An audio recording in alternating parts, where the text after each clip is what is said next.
이야기를 시작하겠습니다. 지금부터 말씀드릴 이야기는 제가 진실이라고 믿고 있는 제가 꾸며낸 이야기입니다. 언어로 정리할 수 있는 이야기는 아니나 이해를 돕기 위해 보편적 언어를 사용하겠습니다. 제가 그냥 개념으로 사용하는 말이니 그 말에 집착하지 마시고 뜻이 잘 전달되기를 희망해 봅니다. 혹여나 들어는 보자, 듣고 나면 이미 다 알고 있었던 것처럼 흠집내기, 그러지 않으시길 바랍니다. 아직까지 세상에 없던 얘기를 말씀드립니다. 연이 있으셔서 들으시는 거니, 분자 단위로 아주 미세하게 조각되어 있는 로프리치 육체를 살아있다라고 합니다. 로프리치 앞으로 또 나오는 제가 만든 개념들입니다. 그러한 백으로 향한 로프리치에 인간의 정과 인간의 신과 인간의 기와 인간의 혈이 순환하고 있다면 사람이라고 합니다. 백에서 혼으로 향하는 로프리치라면 그러한 백을 넋이라 합니다. 단정하게 정리된 넋이어야 아름다운 혼인 향기가 영이신 성령님의 소리를 보게 됩니다. 그렇게 떨어지십니다. 그건 그거고 몸을 잃고 죽으면 누군가 친절하게 나타나서 인도해 주지 않습니다. 뭐 천사가 내려오고 저승사자가 나오고 그런 거 없습니다. 그렇게 나 하나 죽었다고 우주 전체가 요동치지 않습니다. 더 자연스러운 상태로 돌아가는 겁니다. 정성을 보이시면 죽으면 어떻게 처신해야 할지를 연습해 드립니다. 살아서는 왜 복수해야 하는지 정성을 보태 드리겠습니다. 나를 부르는 이름으로 부르면 그 백의 소리를 보고 부적을 그려야 할지 복수를 하셔야 할지 소리를 내겠습니다. 역으로 읽어내나마나 인생사 구질구질합니다. 보나마나 우리들의 팔자는 쪽박이에요. 주위를 둘러보면 상극들로 가득한 인간들 뿐이고 살들이 득실거리는데 우리들의 사주는 오행에 화려할 수가 없어요. 지금이 답답하더라도 인생의 수단들에게 휘둘려 지금을 낭비하지 마십시오. 괴가 좋다는 건 패가 잘 풀려야 하는 겁니다. 명리를 보고 지천명한다는 건 패를 잘 풀어야 하는 겁니다. 인연을 만나잖아요. 인연을 알아보지 못해요. 당연히 살리지도 못하죠. 그런데 무슨 방법으로 용신하기를 탐할 수 있겠어요? 패를 잘 풀려면, 탐난다면 눈을 부릅뜨고 찾아야 합니다. 격을 진짜 잘 살피면서 우리의 삶을 살아야 돼요. 일단은 세뇌당하지 않으려는 마음으로 격을 살펴야 돼요. 그리고 백으로 향하는 삶을 살아야 됩니다. 근데 전 그게 뜻대로 안 되죠. 그러다 보니 어떤 백으로 향하는 삶이 아니라 케이스 바이 케이스대로 이럴 때마다 그때 in that case 이럴 수밖에 없어요. 하지만 그렇게 살더라도 손에 나만의 얀트라는 있어요. 그걸 꼭 쥐고 나만의 만트라를 염성한다고요. 그게 저들에게는 조마조마 살아가는 우리의 인생이 좀 하찮아 보일 수도 있겠네요.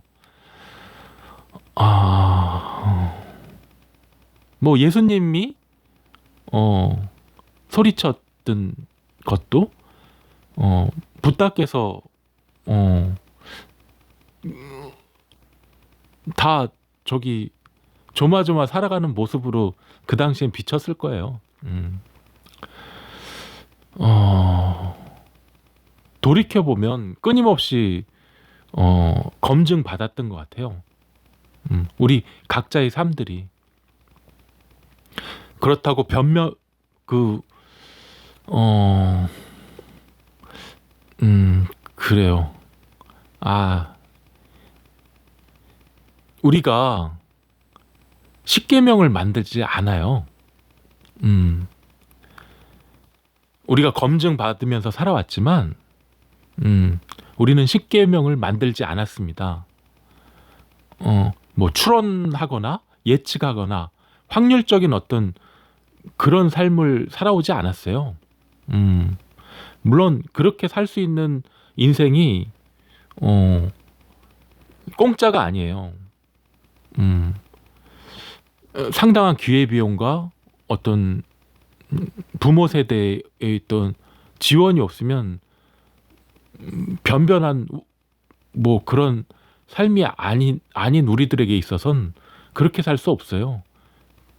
우리가 할 수 있는 건 그냥 얀트라를 꼭 쥐고 만트라를 염송하는 그런 삶밖에 우리는 살지 못했어요.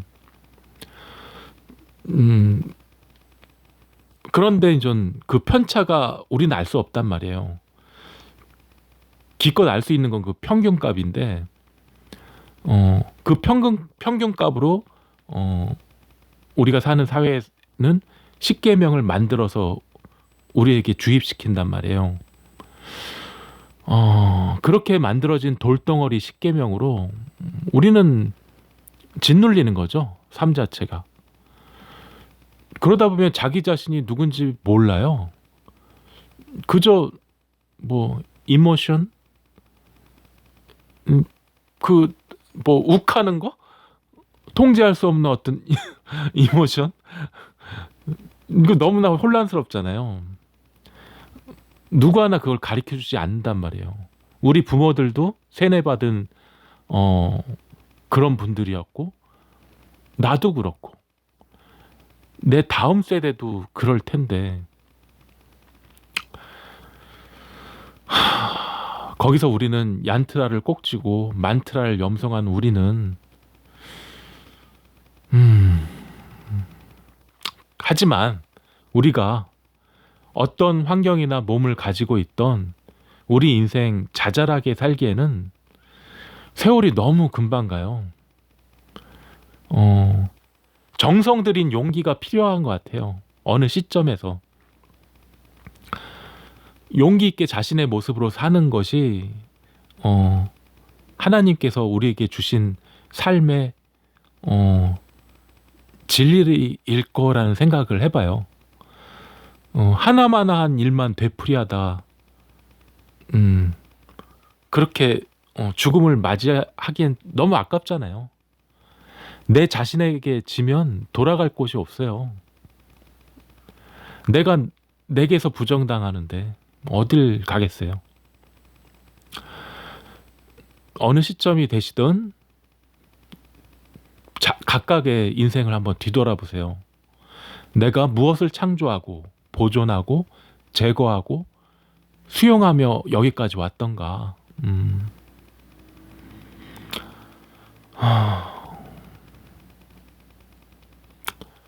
근데 어처구니 없는 말들을 하는 사람들이 있어요. 물론 그 후유증 같아요. 충분히 이해합니다. 근데 뭐 어떤 식이냐면, 우리들의 땅이 하늘의 태양을 한 바퀴 도는데 1년이 걸린다. 365일 뭐 이건 정말 놀랍지 않으냐? 1년이 딱 어떻게 그렇게 우연의 일치가 있을 수 있겠냐? 뭐 하나님이 7번째 날에 쉬셨다고 한다. 그런데 우리도 일주일이 7일이다. 우리도 일요일 날 쉬지 않냐? 정말 놀라운 우연의 일치 아니냐? 뭐 이렇게 뭐 시간 개념도 없고 뭐 그냥 앞뒤 뭐 그런 거 모르고 그냥 무조건 찬양의 언어만 필요한 거죠. 그 내용하고 상관없이. 굉장히 뻔뻔스러움인데, 근데 전체적인 분위기는 또 그렇지 않아요. 아주 그 엄숙하고 막 그러시는 것 같아요.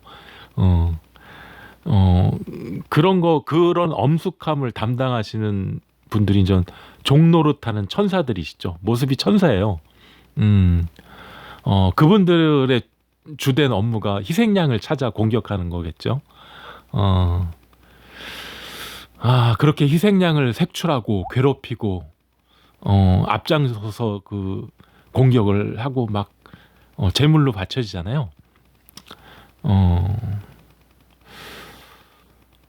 그런 희생양이 그 희생양 입장에서 참 그래요. 예. 그런 종노릇하는 천사들이 원하는 바는 희생양인 우리는 평생 도전 못하게 하고 쟁취 못하게 하고 다 들러리나 쓰고 다 함께 감정 노예 상태에 자기들을 찬양하라 이거죠. 그러니까 뭐 근데 저 감정 노예된 상태에서는 그걸 모르죠. 예.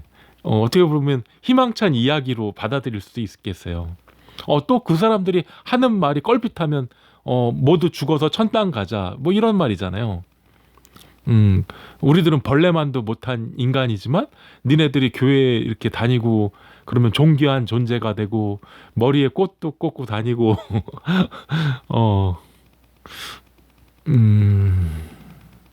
그렇게 종노릇한 천사들과 우리는 천국을 꿈꿉니다. 즉 즐겁게 섹스하고 산해진미나 먹는 영원한 호사를 꿈꿉니다. 근데 희생양이 천국을 갈 수 있을까요?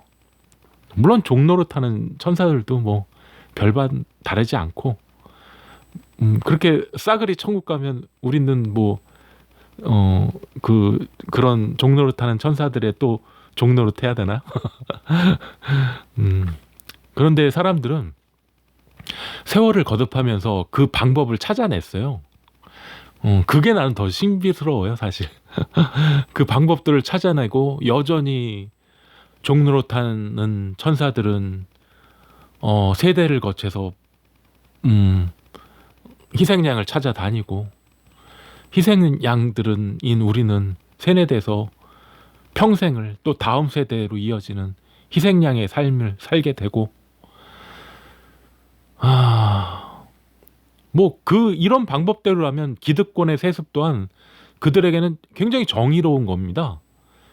우리 시다바리들은 바닥난 국민연금이나 메우고 뭐 의료보험이든 간접세로든 뭐 그렇게 살라 그렇게 사는 게 또 위계 질서 우리가 사는 사회에 그레이드죠. 위계 질서 아니야 사회적 계급이라고 해야 되나? 소셜랭 그래야 안정되고 평화로운 세상이라고 말할 거예요. 이 사람들은. 근데 이제 현상을 한번 보세요. 지금 우리 어떤 세대가 스스로 멸종을 선택합니다. 물론 그러거나 말거나 기득권은 관심 없어요. 노예들이 없으면 노예들 수입하면 되니까요. 그래서 차별금지법 폐지하자는 거잖아요. 그런 거에서 외국인과 경쟁시키고 주 69시간 돌리면 된다고 아주 생각이 가벼워요. 되려 자기 밥그릇도 못 찾아먹는 우리들이 정의롭지 못한 것이고 뭐 그렇게 기득권들은 생각합니다. 그리고 교회를 통해서 세뇌시켜요 또.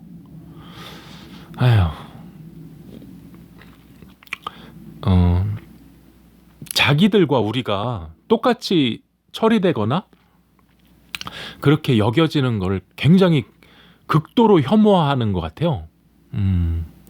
자기들만이 이 우주의 중심이라고 생각하는 것 같고요. 참 삶의 숙제가 많네요. 역을 본다는 것은 무심함 속에서 미세한 조짐의 소리를 거기에 주목하는 것입니다. 좀 무서운 말인데 역으로 읽어내는 사람은 처해 있는 상황을 괴로 환원시켜 조작하려는 의도가 있는 거예요. 간절함이 없으면 옆에 예수님 계셔도 뭐 못 알아보는 거죠. 그렇게 또 어떤 면에서는 그렇게 예수님이 햇빛 속으로 감추는 은둔자가 되시는 겁니다. 뭐 간절함이 플레이 버튼 누르면 나오는 게 아닙니다. 우리는 곧 죽을지도 몰라요. 뒤돌아보면 미련과 편견뿐이겠죠. 물론 살아있을 때는 뭐 효율이라는 이름을 붙이지만 뭐 아니에요. 그 단지 뭐 효율적으로 살지도 않으면서 이기적이고 쾌락적일 뿐이에요. 우리는. 예. 이러한 이기적이고 쾌락적인 미련과 편견은 우리의 감각을 차단시킵니다. 이렇게 차단된 우리의 감각을 삐집고 들어오는 지배자가 있는데 바알.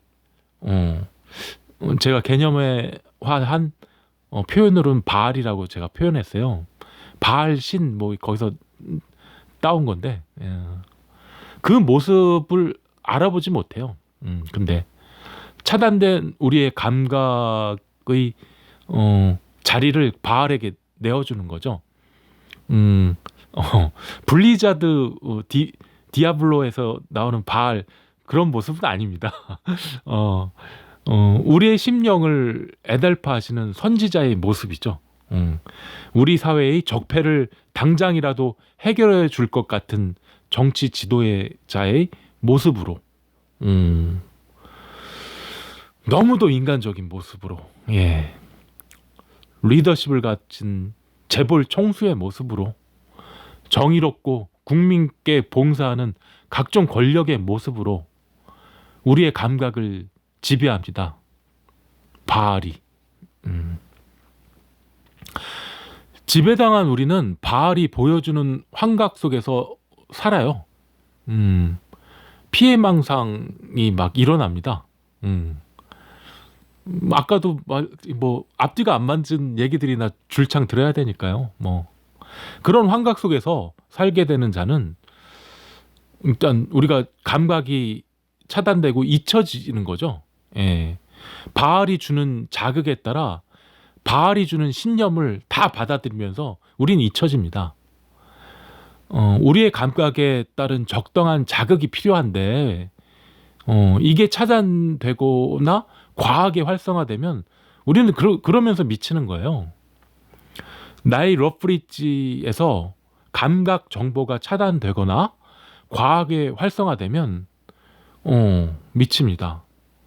그렇게 안 되려고 우리는 서둘러 꿈을 만드는 거예요. 어떻게든 감각 정보를 회복하려고. 예. 근데 그 자리에 바알이 떨어진다니까요. 그래서 우리는 주체적 판단을 잃어버리게 됩니다. 그런데 조심해야 되는데 망상에 빠졌다가 깨어나잖아요. 근데 당장은 그게 굉장히 위험할 수가 있어요. 그래서 이제 전도의 기술이 필요한 것 같아요. 올라갔다가 떨어지면 그 상실감이 그것 때문에 자살할 수도 있는 것 같아요. 좀 우리는 지혜로워야 되는데 10여 년 전에 제가 전도를 시작했어요. 근데 한 2년 남짓 하다가 포기했던 것 같아요. 그렇게 살았는데 이제 3차 대전이 이미 시작됐어요. 그래서 그런 소리가 사라지지 않게 기억이라도 남겨야겠다 생각해서 유튜브로 떨어뜨립니다. 둔갑술로 가리우고 있어요, 제가. 이 어려운 시절